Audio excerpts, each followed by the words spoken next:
Guys, welcome back. ഇന്ന് ഞാൻ വന്നിരിക്കുന്നത് ഒരു പാരന്റിങ് ടിപ്പുമായിട്ടാണ്. പാരന്റിങ് ടിപ്പ് അല്ല, പാരന്റ്സിന് കുറച്ചുകൂടെ യൂസ്ഫുൾ ആകുന്ന ഒരു വീഡിയോ ആണ് ഇന്നത്തേത്. ഇന്ന് വേറെ ഒന്നുമല്ലാതെ ഇത് കണ്ടിട്ട് നിങ്ങൾ വിചാരിക്കും വാട്സ് ഇൻ മൈ ബാഗ് ആയിരിക്കും ഞാൻ ചെയ്യാൻ പോകുന്നതെന്ന്. പക്ഷേ ഇത് വാട്സ് ഇൻ മൈ ബാഗ് അല്ല ഗൈസ്, ഇത് വാട്സ് ഇൻ ജാൻസ് ബാഗ് എന്നാണ് നമ്മൾ ഈ സെഗ്മെന്റിന് പറയുന്നത്. നിങ്ങൾ വിചാരിക്കും ജാൻകുട്ടന്റെ ബാഗും കൊണ്ട് എന്തിനാണ് ഞാൻ വന്നിരിക്കുന്നതെന്ന്. ഞങ്ങൾ ഇന്ന് പുറത്തു പോവാണ്. ഒരു ഫുൾ ഡേ ഔട്ടിംഗ് ആണ് പ്ലാൻ ചെയ്യുന്നത്. വേറൊരിടത്തുമല്ല, ടോണ്ടനിയിൽ തന്നെയാണ് നമ്മുടെ നിയറസ്റ്റ് സിറ്റി. അപ്പൊ അവിടെ ഷോപ്പിങ്ങും കുറച്ച് ഫുഡൊക്കെ കഴിക്കാനൊക്കെ ആയിട്ടാണ് നമ്മൾ പോകുന്നത്. അപ്പൊ ജാൻകുട്ടനെ കൊണ്ടാണ് ഓഫ്കോഴ്സ് ഞങ്ങൾ പോകുന്നത്. ജാൻകുട്ടനെ കൊണ്ട് പോകുമ്പോൾ തന്നെ ജാൻകുട്ടന്റെ ആവശ്യമുള്ള എല്ലാ കാര്യങ്ങളും നമ്മൾ കൊണ്ടുപോയി പറ്റത്തുള്ളൂ. അത് പാരന്റ്സിനൊക്കെ അറിയാവുന്നതല്ല. നമുക്കൊരു കുഞ്ഞു വാവ ഉണ്ടെങ്കിൽ കുഞ്ഞിനെ കൊണ്ട് പുറത്തു പോകുമ്പോൾ നമ്മൾ എന്തൊക്കെ കാര്യങ്ങളാണ് കൊണ്ടുപോകേണ്ടത്, ഞാൻ എന്തൊക്കെയാണ് ജാന്റെ കാര്യങ്ങൾ കൊണ്ടുപോകുന്നതെന്നാണ് ഈ വീഡിയോയില് ഞാൻ പറയാൻ പോകുന്നത്. അപ്പൊ so let's go for watching ജാൻകുട്ടൻസ് ബാഗ്. ഇതാണ് എൻ്റെ മമ്മാസ് ബാഗ്. ആക്ച്വലി ഞങ്ങൾ ഇത് വാങ്ങുന്നത് ആമസോണിൽ നിന്നാണ്. And it is very useful. നിങ്ങൾക്ക് അത് ഞാനിത് തുറന്ന് കാണിക്കുമ്പോൾ തന്നെ നിങ്ങൾക്ക് മനസ്സിലാവും. ഓൾമോസ്റ്റ് എല്ലാ അമ്മമാരുടെ കയ്യിലും ഉണ്ടാക്കാത്തവരും മസ്റ്റ് ട്രൈ ആണിത്, മസ്റ്റ് ബൈ ആണ്. ആക്ച്വലി ഈ ബാഗ് ഭയങ്കര യൂസ്ഫുൾ ആണ്. ഇതിനകത്ത് എവിടെ എന്ത് സാധനം വച്ചിരിക്കുന്നു എന്ന് വരെ നമുക്ക് കാണാപ്പാഠം പഠിക്കാൻ പറ്റും. ഓക്കെ, നമുക്ക് കണ്ണും അടിച്ചെടുക്കാൻ പറ്റും എവിടെ എന്ത് സാധനം വെച്ചിട്ടുണ്ട്. അത്രയും ഡിഫൈൻഡ് ആയിട്ടുള്ള കമ്പാർട്ട്മെന്റ്സ് ആണ് ഇതിനകത്തുള്ളത്. അപ്പൊ നമുക്ക് നോക്കാം. അപ്പോൾ നമ്മുടെ ആദ്യത്തെ കമ്പാർട്ട്മെന്റ് തുറക്കുമ്പോൾ ഞാൻ ആദ്യമായിട്ട് എടുത്ത് ഏറ്റവും ഇമ്പോർട്ടൻ്റ് ആയിട്ടും ഏറ്റവും ആദ്യം ആക്സസിബിൾ ആയിട്ടും എടുത്ത് വെക്കുന്നത് ജാൻകുട്ടൻ്റെ മെഡിസിൻസ് തന്നെയാണ്. കുഞ്ഞിന് ഫുഡ് അലർജിയുടെ ഇഷ്യൂ ഉള്ള കുട്ടിയാണ്. അവനൊരു ഹിസ്റ്ററി ഉണ്ട് ഫുഡ് അലർജിയുടെ. അവന് എല്ലാ ഫുഡും അങ്ങനെ കഴിക്കാൻ പറ്റില്ല. ഇപ്പൊ നമ്മൾ പുറത്തൊക്കെ പോയിട്ട് ഒരു ദിവസം ദോശ ട്രൈ ചെയ്തിട്ടുണ്ടായിരുന്നു കുഞ്ഞിന്. ഹോട്ടലിൽ നിന്ന് തന്നെ ഇച്ചിരി കൊടുത്തോളൂ. പക്ഷെ അപ്പം തന്നെ കുഞ്ഞിൻ്റെ ഫേസൊക്കെ റെഡായി, റാഷസ് ഉണ്ടായി, അങ്ങനെ പെട്ടെന്ന് സഡനായിട്ട് ഫ്ലെയർ അപ്സ് ഒക്കെ ഉണ്ടായി. അപ്പോൾ ഞങ്ങൾക്ക് എമർജൻസി ആയിട്ട് ഹോസ്പിറ്റലിൽ കാണിക്കേണ്ടി വന്നു. അതിനു മുന്നേ വീട്ടിൽ വെച്ചിട്ട് കുഞ്ഞിന് ഫുഡ് അലർജി ഉണ്ടായിട്ടുണ്ട്. ഞാൻ പിരിട്ടൻ കൊണ്ട് നടക്കാറുണ്ട് കുഞ്ഞിനെ. എവിടെ കൊണ്ടുപോയാലും, ഞാൻ ചെറിയ യാത്രയായാലും വലിയ യാത്രയായാലും ഇപ്പം സ്റ്റേക്കേഷന് പോയാലും ഞാൻ ഈ മെഡിസിൻ എപ്പോഴും കയ്യിൽ വെച്ചേക്കാറുണ്ട്. ചിൽഡ്രൻസ് ആന്റിഹിസ്റ്റമിൻ ആണ് പിരിട്ടൻ അല്ലെങ്കിൽ ഇത് ബൂട്ട്സിന്റെ തന്നെ ബ്രാൻഡ് പ്രിസ്ക്രൈബ് ചെയ്തിട്ടുള്ളതാണ്. അപ്പോൾ ഇതെപ്പോഴും ഞാൻ എമർജൻസി ആയിട്ട് കയ്യിൽ വെച്ചേക്കാറുണ്ട്. പിന്നെ വച്ചേക്കുന്നത് ഇൻഫോകോൾ ആണ്. ഇൻഫോകോൾ വന്നിട്ട് ഇത് ഇവിടുത്തെ ഒരു ബ്രാൻഡാണ്. നമ്മുടെ നാട്ടില് ഗ്രൈപ്പ് വാട്ടർ ഉണ്ടാവും. പിന്നെ സൈമറ്റിക്കോൺ ആണ് ഇതിന്റെ ബേസ് ഇൻഗ്രീഡിയന്റ്. അപ്പൊ ഇത് യൂസ് ചെയ്യുന്നതെന്ന് വെച്ചാൽ കുഞ്ഞിന് എന്തെങ്കിലും ബ്ലോട്ടിങ്ങിന്റെയോ ഗ്യാസിന്റെയോ ഇഷ്യൂസ്, വയറ് സംബന്ധമായിട്ടുള്ള എന്തെങ്കിലും പ്രശ്നങ്ങളുണ്ടെങ്കിൽ നമുക്ക് യൂസ് ചെയ്യാം. തീർച്ചയായിട്ടും ഒരു യാത്ര ട്രാവലൊക്കെ ചെയ്യുമ്പോൾ കുഞ്ഞുങ്ങൾക്ക് എന്തെങ്കിലും പ്രശ്നങ്ങളുണ്ടായാലും നമുക്ക് ഇത് യൂസ് ചെയ്യാം. ഒരു ഫുഡാണ് നമ്മളിത് കൊടുക്കേണ്ടത് കുഞ്ഞിന്. പിന്നെ ഉള്ളത് നമ്മുടെ കാൽപോള് എല്ലാവർക്കും അറിയാം. പാരസെറ്റമോള് ഇൻ കേസ് എന്തെങ്കിലും എമർജൻസിക്ക് ആവശ്യമുണ്ടെങ്കിൽ നമുക്ക് ഇത് യൂസ് ചെയ്യാം. അപ്പൊ ഇത്രയാണ് ജാൻകുട്ടന്റെ ഫസ്റ്റ് എയ്ഡ് അല്ലെങ്കിൽ മെഡിസിൻ ബാഗിനകത്ത് ഞാൻ സൂക്ഷിക്കുന്ന കാര്യങ്ങൾ. ഇനി സെക്കൻഡ് കമ്പാർട്ട്മെന്റിലോട്ട് വരുമ്പോൾ ഞാൻ എടുത്ത് വെച്ചേക്കുന്നത്, അടുത്ത ഇമ്പോർട്ടൻ്റ് ആയിട്ട് എടുത്ത് വെച്ചേക്കുന്നത് ജാൻകുട്ടന്റെ ക്രീമാണ്, മോയ്സ്ചറൈസർ ആണ്. ജാൻകുട്ടന് ഞാൻ ഓട്ട്മീൽ ബേസ്ഡ് ക്രീമാണ് യൂസ് ചെയ്യുന്നത്. ബിക്കോസ് ജാൻകുട്ടന് എക്സിമയുടെ പ്രോബ്ലം ഉണ്ട്, ഡ്രൈ സ്കിൻ ഉണ്ട് കുഞ്ഞിന്. ജനിച്ച് ഒരു 4-5 മാസം മുതൽ കുഞ്ഞിന് ഡ്രൈ സ്കിൻ ഉണ്ട്. ഇപ്പോൾ ബെറ്റർ ആയി വരുന്നുണ്ട്. പക്ഷെ അവന് വേറെ യൂസ് ചെയ്യാൻ പറ്റില്ല. നമുക്ക് വേറെ ക്രീംസ് നമുക്ക് യൂസ് ചെയ്യാൻ പറ്റില്ല. ഓട്ട്മീലാണ് അവന്റെ ബേസ് ഇൻഗ്രീഡിയന്റ് ക്രീമിന്റെ. അപ്പൊ ഇതെപ്പോഴും കയ്യിൽ വെച്ചേക്കാറുണ്ട്, ഒരു ട്യൂബ്. അപ്പൊ വിന്റർ ആയതുകൊണ്ട് തന്നെ ഞാൻ ഒരു പെയർ ഓഫ് ഗ്ലൗസ് കരുതി വെച്ചിട്ടുണ്ട്. കാരണം ഇവിടുത്തെ വെതർ നമുക്ക് പ്രഡിക്റ്റ് ചെയ്യാൻ പറ്റില്ല, തണുപ്പ് നമുക്ക് പ്രഡിക്റ്റ് ചെയ്യാൻ പറ്റില്ല. ചില കൂടുതൽ ആവുകയാണെങ്കിൽ, ഇൻ കേസ് എന്തെങ്കിലും ആവശ്യം ഉണ്ടെങ്കിൽ ഞാനൊരു സാധാരണ ജാൻകുട്ടന്റെ ഗ്ലൗസ് യൂസ് ചെയ്യാറില്ല, എങ്കിലും ഞാൻ ഒന്ന് കരുതി വെച്ചേക്കും. അറിയില്ലല്ലോ നമുക്ക് എപ്പോഴും എമർജൻസി വരുന്നതാണ്. അപ്പോൾ ഒരു പെയർ ഓഫ് ഗ്ലൗസ് ഇവിടെ തന്നെ വെച്ചിട്ടുണ്ട്. ഇവിടെ ചെറിയ 3 കമ്പാർട്ട്മെന്റ്സ് ഉണ്ട്, നിങ്ങൾക്ക് കാണാൻ പറ്റുമെന്ന് അറിയില്ല. ഇവിടെയാണ് ഞാൻ ഇങ്ങനെ വെച്ചേക്കുന്നത്. നെക്സ്റ്റ് ഞാൻ കൊണ്ടു നടക്കുന്നതെന്ന് വെച്ചാൽ ജാൻകുട്ടന്റെ സൺക്രീമാണ്. ഇത് ബേബീസിന്റെ തന്നെയാണ്, സോൾട്ടിന്റെ ആണ് ബ്രാൻഡ്. ഒരു മിനറൽ ബേസ്ഡ് സൺസ്ക്രീൻ ആണ്. അത് ഗുഡ് ഫോർ ബേബീസ് ആണ്. സോ ഇത് അങ്ങനെ യൂസ് ചെയ്യേണ്ട സിറ്റുവേഷൻസ് വരാറില്ല. ഇൻ കേസ് ഇപ്പൊ കാറിൽ ഇരിക്കുമ്പോൾ ജാൻകുട്ടന്റെ കാർ സീറ്റ് ഇരിക്കുന്ന സൈഡാണ് ആണെങ്കിൽ, so I will use this. Okay, അതിനുവേണ്ടി വെച്ചേക്കുന്നതാണ്.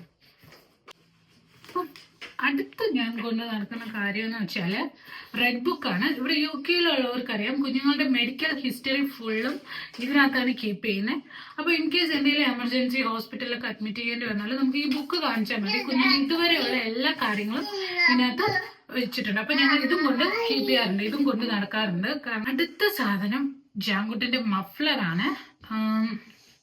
ഇതും ഞങ്ങൾ ഒരു എമർജൻസി അല്ലെങ്കിൽ എന്തെങ്കിലും അത്യാവശ്യം ഇൻ കേസ് ആവശ്യം ഉണ്ടെങ്കിൽ മാത്രം യൂസ് ചെയ്യാനായിട്ട് വെക്കുന്നതാണ്. ഒത്തിരി തണുപ്പാണ് പുറത്ത്, അങ്ങനത്തെ സിറ്റുവേഷൻസിൽ ഇതിന്റെ ആവശ്യം ഉണ്ടെങ്കിൽ യൂസ് ചെയ്യാൻ. വിന്റർ അല്ലേ, അപ്പൊ നമ്മൾ ഇതും കൊണ്ട് കയ്യിൽ നടക്കും. കുറച്ച് നന്നായിട്ട് ചുരുട്ടി വെക്കണം, എങ്കിലേ ടൈം സ്പേസ് ഇതാവാതിരിക്കത്തുള്ളൂ. പിന്നെ അടുത്തുള്ളത് അത് വെരി ഇമ്പോർട്ടൻ്റ് ആയിട്ടുള്ള സാധനമാണ് ജാങ്കുട്ടൻ്റെ നാപ്പി സെറ്റ്. അപ്പൊ ഇതിനകത്ത് അങ്ങനെ കാണിച്ചു തരാനായിട്ട് 2-3 കാര്യങ്ങളുണ്ട്, ഞാൻ പറഞ്ഞുതരാം. ജാങ്കുട്ടൻ്റെ നാപ്പി ഞങ്ങളൊരു 3 സെറ്റ് എടുക്കും, ഞാനൊരു 3 സെറ്റ് എടുക്കും, ഫുൾ ഡേ ആയതുകൊണ്ട് തന്നെ. പിന്നെ ഉള്ളത് ഈ ബാഗാണ്, ഡിസ്പോസിബിൾ ബാഗ് കയ്യിലെടുക്കും. കാരണം നമുക്ക് പുറത്ത് ഇത് ഡിസ്പോസ് ചെയ്യണമെങ്കിൽ നമുക്ക് അങ്ങനെ കൊണ്ട് കളയാൻ പറ്റില്ല. കളയുന്നവരുണ്ട്, പക്ഷെ കളയാതിരിക്കുന്നതായിരിക്കും നല്ലത്. നമുക്കിങ്ങനെ ബാഗ് കിട്ടും, ഇവിടെ സൂപ്പർ മാർക്കറ്റിൽ അവൈലബിൾ ആണ്. അപ്പൊ നമ്മൾ അതിനകത്ത് കവർ ചെയ്ത് പാക്ക് ചെയ്ത് കളയും. പിന്നെ എടുത്ത് വെച്ചിരിക്കുന്ന അതിന്റെ കൂടെ തന്നെ ഞാൻ സുഡോ ക്രീം, റാഷസിനുള്ള ക്രീമാണ്. റാഷസ് വന്നാൽ മാത്രം ഇടുന്നതല്ല, വരുന്നതിന് മുമ്പ് ഇത് ഇടാറുണ്ട്. പിന്നെ അതിന്റെ കൂടെ തന്നെ ഒരു പാക്ക് ഓഫ് വെറ്റ് വൈപ്സ് കൊണ്ട് നടക്കാറുണ്ട്. കാരണം കുഞ്ഞിനെ നാപ്പി മാറ്റുമ്പോഴും നമുക്ക് ഫുഡ് കഴിക്കുമ്പോഴൊക്കെ ഏറ്റവും അത്യാവശ്യം വേണ്ടതും വെറ്റ് വൈപ്സ് ആണ്. അപ്പൊ ഇതും ഒരു പാക്ക് കൊണ്ട് നടക്കാറുണ്ട്. പിന്നെ നമുക്ക് നമ്മുടെ ഏറ്റവും വലിയ കമ്പാർട്ട്മെന്റിലോട്ട് പോവാം, വലിയ അറയിലോട്ട് പോവാം. അവിടെ ഞാൻ ആദ്യം വെച്ചേക്കുന്നത് ഏതെങ്കിലും 1-2 ടോയ്സ് ഞാൻ കീപ്പ് ചെയ്യും ജാങ്കുട്ടന്. ബിക്കോസ് നമുക്ക് കുഞ്ഞുങ്ങൾക്ക് ചിലപ്പോൾ റെസ്റ്റോറൻറ്റിലൊക്കെ ചില സമയത്ത് നമ്മൾ ഫുഡ് കഴിക്കാൻ പോകുമ്പോൾ നമുക്ക് കുറച്ച് സമയം വെയിറ്റിംഗ് ടൈമൊക്കെ ഉണ്ടാവും. അപ്പോൾ കുഞ്ഞിന് ബോറടിക്കരുതല്ലോ. അപ്പോൾ നമ്മൾ മൊബൈൽ ഇട്ട് കൊടുക്കുന്നതിനേക്കാളും നല്ലത് അവരെ എൻഗേജ് ചെയ്ത് ഇരുത്തിക്കാൻ പറ്റുന്ന എന്തെങ്കിലും ടോയ്സ്, ബട്ട് ടു ഹെവി ആയിരിക്കില്ല, അവർക്ക് ഹാൻഡിൽ ചെയ്യാൻ പറ്റുന്ന തരത്തിൽ ഉള്ള ടോയ്സ് എന്തെങ്കിലും ഞാൻ 1-2 കീപ്പ് ചെയ്യാറുണ്ട്. അതിലൊന്നാണ് എൻ്റെ ഫേവറേറ്റ് ഈ ഡോങ്കിയുടെ ടോയ്. സോഫ്റ്റ് ടോയ് ആണ്, അപ്പോൾ ഭയങ്കര ലൈറ്റ് വെയിറ്റ് ആണ്, അപ്പോൾ so he can use this. പിന്നെ ഉള്ളത് ഇതും ഒരു ആക്ടിവിറ്റി ടോയ് ആണ്. പിന്നെ ഒന്ന് കീപ്പ് ചെയ്യുന്നത് ഇത് പറഞ്ഞാൽ അവർക്ക് ഇതിന് ഗ്രാബ് ചെയ്യാം, വലിക്കാം, പുള്ളി ചെയ്യാം. ടീത്തിങ് ആണെങ്കിൽ ടീത്തിങ്ങിന്റെ അങ്ങനത്തെ സിലിക്കൺ ബേസ്ഡ് ആയിട്ടുള്ള ഒരു ടോയ് ആണിത്. ഒരു ആക്ടിവിറ്റി ബേസ്ഡ് ഒരു ടോയ് ആണ്. അപ്പൊ ഇതും അവരെ എൻഗേജ് ചെയ്യിപ്പിച്ചെടുത്തു. അപ്പൊ ഞാൻ ഇത് എപ്പോഴും എടുക്കാറുണ്ട്. ഇതെന്ന് വെച്ചാല് ഞാൻ എപ്പോഴും കീപ്പ് ചെയ്യുന്നത് ജാങ്കുട്ടന്റെ പിന്നെ ഞാൻ മിക്കവാറും ഇങ്ങനെ സിപ്ലോ കവറിലായിരിക്കും ഓരോ സെറ്റ് ആയിട്ടായിരിക്കും കീപ്പ് ചെയ്യുന്നത്. അപ്പൊ സോ നമുക്ക് എടുക്കാൻ ഈസി ആയിരിക്കും. പിന്നെ നമുക്ക് അറിയാനും പറ്റും എവിടെ എന്ത് ഇരിപ്പുണ്ടെന്ന്. അപ്പൊ ഞാൻ ഇതിൽ എടുത്തേക്കുന്നത് 2 വലിയ ടവലും, കോട്ടന്റെ തന്നെ ടവലും, പിന്നെ 2 ചെറിയ ടർക്കിയും ഹാങ്കർ ചീഫും ആണ്. അപ്പൊ ഇത് നമുക്ക് യൂസ് ചെയ്യാമല്ലോ, എന്തൊക്കെ യൂസ് ആണ് ഇതിനുള്ളതെന്ന് അറിയാം. അപ്പൊ ഇത് 2ഉം ഞാൻ കീപ്പ് ചെയ്യാറുണ്ട്. പിന്നെ ഒരു വലിയ ബ്ലാങ്കറ്റ്, വലിയ ബ്ലാങ്കറ്റ് എന്ന് പറഞ്ഞാൽ ജാങ്കുട്ടിന് ഇച്ചിരി ഒരു നല്ല ബ്ലാങ്കറ്റ് എടുത്ത് കയ്യിൽ വെക്കാറുണ്ട്. ഇൻ കേസ് പുറത്ത് തണുപ്പാണെങ്കിൽ കുഞ്ഞു ഉറങ്ങാം, സ്ട്രോളറിനകത്ത് കിടന്ന് ഉറങ്ങും ചിലപ്പോൾ സമയം നമ്മൾ നടക്കുന്ന സമയത്ത്.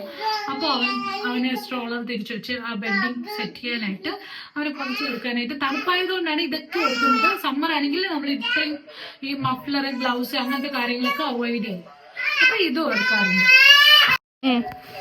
അടുത്തത് ജാങ്കുട്ടന്റെ 2 പെയർ ഡ്രസ്സ് ഞാൻ എടുത്ത് വെച്ചിട്ടുണ്ട്, 2 പൈജാമ സെറ്റ്. അപ്പൊ നിങ്ങൾ വിചാരിക്കും എന്തിനാണ് ഈ 2 പെയർ ഡ്രസ്സ് ഒരു ദിവസം ഔട്ടിങ്ങിന് പോകുന്നതെന്ന്. ജാങ്കുട്ടന്റെ മോഷൻ സിക്നസിന്റെ പ്രശ്നമുണ്ട്. മോഷൻ സിക്നസിന്റെ ആകാം, അല്ലെങ്കിൽ നമുക്ക് ഇവിടുന്ന് ടോണ്ടൻ പോകുന്ന റൂട്ട് ഇച്ചിരി വളവും തിരിവും, ഇച്ചിരി അല്ല ഒരുപാട് വളവും തിരിവും ഒക്കെ ഉള്ളതാണ്. ഞാൻ വോമിറ്റ് ചെയ്യും ആ റൂട്ട് പോകുമ്പോഴേക്കും. ജാങ്കുട്ടനെ കൊണ്ടുപോകുമ്പോഴും ജാങ്കുട്ടൻ ഒരു 3-4 വട്ടം വോമിറ്റ് ചെയ്തിട്ടുണ്ട്. അപ്പോൾ നമുക്ക് എന്തായാലും ഒരു സ്പെയർ ഡ്രസ്സ് ആവശ്യമാണ്. അപ്പോൾ നമ്മളിത് ഹോൾ ഡേ പോകുന്നതുകൊണ്ട് തന്നെ ഞാൻ 2 സെറ്റ് എടുത്ത് വെച്ചിട്ടുണ്ട്. കുഞ്ഞിനിങ്ങനെ വോമിറ്റ് ചെയ്യാൻ ടെൻഡൻസി ഉള്ളത് കൊണ്ടും ഇല്ലെങ്കിൽ നമ്മൾ എന്തായാലും ഒരു എക്സ്ട്രാ പെയർ കുഞ്ഞിനെ കൊണ്ട് പുറത്ത് പോകുമ്പോൾ എടുത്ത് വെക്കണമല്ലോ. അങ്ങനെ ഇത്രയാണ് ഈ വലിയ കമ്പാർട്ട്മെന്റിൽ.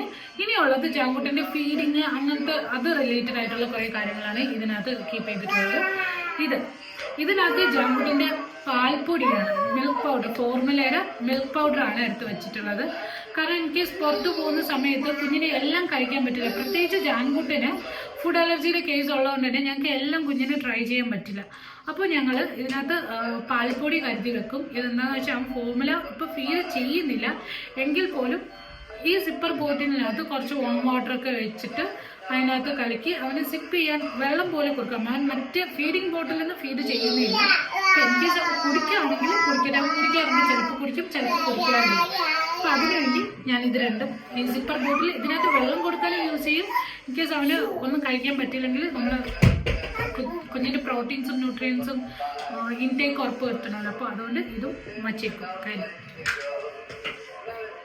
പിന്നെ ഞാൻ എടുത്തിരിക്കുന്നതാണ് ജാംകുട്ടൻ്റെ ബിബ്.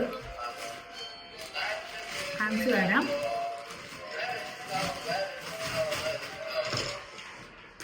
ജാംകുട്ടൻ്റെ ബിബാണ് എടുത്തേക്കുന്നത്. ഇത് സിലിക്കൻ്റെ ബിബാണ്. ഞാൻ ട്രാവൽ ചെയ്യുമ്പോൾ മാക്സിമം യൂസ് ചെയ്യുന്നത്. എന്താണെന്ന് വെച്ചാൽ നമുക്ക് ഇൻ കേസ് എന്തെങ്കിലും ഫുഡിൻ്റെ വേസ്റ്റ് ഒക്കെ പറ്റിക്കഴിഞ്ഞാൽ നമുക്കിത് തുടച്ചെടുക്കാം. വെബ് വൈപ്സ് കൊണ്ട് ക്ലീൻ ചെയ്തെടുക്കാൻ ഈസിയാണ്. അതേസമയം നമ്മൾ ക്ലോത്തിൻ്റെ ബിബാണ് യൂസ് ചെയ്യുന്നതെങ്കിൽ നമ്മളത് ഒന്നി വാഷ് ചെയ്യാൻ കൊടുക്കണം, അല്ലെങ്കിൽ ബിന്നിലിടേണ്ടി വരും. അപ്പോൾ അതിൽ നല്ലത് യൂസർ ഫ്രണ്ട്ലി ആയിട്ടുള്ളത് സിലിക്കൻ്റെ ബിബാണ്. ക്യാരി ചെയ്യാനും ഈസിയാണ്, നമുക്ക് പെട്ടെന്ന് ക്ലീൻ ചെയ്യാനും ഈസിയാണ്. പിന്നെ ജാംകുട്ടിൻ്റെ സ്പൂണ് എടുത്ത് വെക്കാറുണ്ട്. ഞങ്ങൾ എന്താണ് ജാംകുട്ടിന് പുറത്തു പോയാൽ കഴിക്കാൻ കൊടുക്കുന്നതെന്ന് വെച്ചാൽ, അങ്ങനെ പുറത്തുനിന്ന് കൂടുതൽ ഫുഡ് ഞങ്ങൾ കുഞ്ഞിന് ട്രൈ ചെയ്യാറില്ല. എനിക്ക് ചിപ്സ് ഒക്കെ, നമുക്ക് പൊട്ടറ്റോ ചിപ്സ് ഒക്കെ അവിടുന്ന് ഉണ്ടാക്കുന്നത് നമുക്ക് ട്രൈ ചെയ്യാം. പിന്നെ ഞങ്ങൾ യോഗട്ട് അല്ലെങ്കിൽ ഇങ്ങനത്തെ ചീസിൻ്റെ ഫ്രോമേജ് ഫ്രൈസ് എന്ന് പറഞ്ഞിട്ട്, ഇത് കിഡ്സിൻ്റെ തന്നെയാണ്. ചീസിന്റെ ഒരു ബനാന വാനില ഫ്ലേവറുള്ള ഒരു പുഡിംഗ് പോലത്തെ സാധനമാണ്. അപ്പൊ ഇത് നമുക്ക് കുഞ്ഞിന് യൂസ് ചെയ്യാം. പിന്നെ ഉള്ളത് ഫ്ലാസ്ക്. ഞാൻ പറഞ്ഞില്ലേ ജാംകുട്ടിന്റെ ചൂടുവെള്ളം, വാം വാട്ടർ. ഇത് ഞങ്ങൾ കൊണ്ടുപോകുന്നതെന്ന് വെച്ചാൽ വെള്ളം തിളപ്പിച്ചിട്ട് ബോയിൽ ചെയ്തിട്ട് ഒരു 1/2 hour കഴിഞ്ഞിട്ടുള്ള ആ ടെമ്പറേച്ചറിലാണ് ഈ വെള്ളം എടുക്കുന്നത്. അപ്പോൾ നമുക്ക് റെഡി ടു യൂസ് ആണ്. അപ്പോൾ തിളച്ച വെള്ളം തന്നെ അങ്ങനെ എടുത്തു കഴിഞ്ഞാൽ കുഞ്ഞിന് അങ്ങനെ കൊടുക്കാൻ പറ്റില്ല. അപ്പോൾ 1/2 hour വെച്ചിട്ടാണ് നമ്മളിപ്പം ഫോർമുല കലക്കുവാണെങ്കിലും അല്ല വേറെ കുടിക്കാൻ കൊടുക്കുവാണെങ്കിലും ആ ഒരു ടെമ്പറേച്ചറിൽ കൊടുത്താൽ മതി. അപ്പോൾ ബോയിൽ ചെയ്തിട്ട് 1/2 hour കഴിഞ്ഞിട്ട് നമ്മൾ ഇതിനകത്ത് വെള്ളം ഒഴിച്ച് കൊണ്ടുപോകും. അപ്പോൾ പിന്നെ ലാസ്റ്റ് ബട്ട് നോട്ട് ലീസ്റ്റ്, പക്ഷെ ഭയങ്കര ഇമ്പോർട്ടൻ്റ് ആയിട്ടുള്ള ഒരു കാര്യവും കൂടെയാണ് ഞാൻ എപ്പോഴും ക്യാരി ചെയ്യുന്ന ഒരു ചെറിയ ബാഗാണിത്.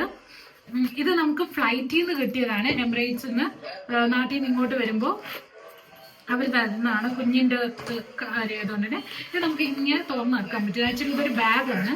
അപ്പം ഞാനിത് എക്സ്ട്രാ കരുതി വെക്കുന്നതെന്ന് വെച്ചാൽ വേറെ ഒന്നിനുമല്ല, ഞാൻ പറഞ്ഞില്ലേ ജാംകുട്ടനെ ഒമിറ്റ് ചെയ്യാൻ സാധ്യതയുള്ളത്. ഇൻ കേസ് അവനെ ഒമിറ്റ് ചെയ്താൽ ഇപ്പം നമുക്ക് പിന്നൊന്നും ഡിസ്പോസ് ചെയ്യാൻ പറ്റാത്ത സ്ഥലത്താണ് നിൽക്കുന്നതെങ്കിൽ നമ്മൾ ആ ഡ്രസ്സ് അവൻ ഒമിറ്റ് ചെയ്ത ഉടുപ്പിലാണെങ്കിൽ ആ ഉടുപ്പ് ഒരു കവറിൽ കെട്ടി, ഞാൻ നേരത്തെ കാണിച്ചത് ബിൻ ബാഗിൽ കെട്ടി നമുക്ക് ഇതിനകത്ത് സെപ്പറേറ്റ് കീപ്പ് ചെയ്യാം. അപ്പോൾ കുഞ്ഞിനകത്ത് ഇതിനകത്ത് ക്രോസ് കണ്ടാമിനേഷൻ നമുക്ക് ഒഴിവാക്കാൻ പറ്റും. ഇത് കുഞ്ഞിൻ്റെ സാധനങ്ങളിൽ വെറുതെ എഫക്റ്റ് ആവത്തില്ല. അപ്പോൾ നമുക്കിത് സെപ്പറേറ്റ് തന്നെ കീപ്പ് ചെയ്യാൻ പറ്റും. അപ്പോൾ ഞാൻ എപ്പോഴും ഒരു സെക്കൻഡറി ബാഗ് കൂടെ ഇങ്ങനെ കരുതിയെടുക്കാറുണ്ട്. ഇതിൽ അങ്ങനെ വലുതായിട്ടൊന്നുമില്ല.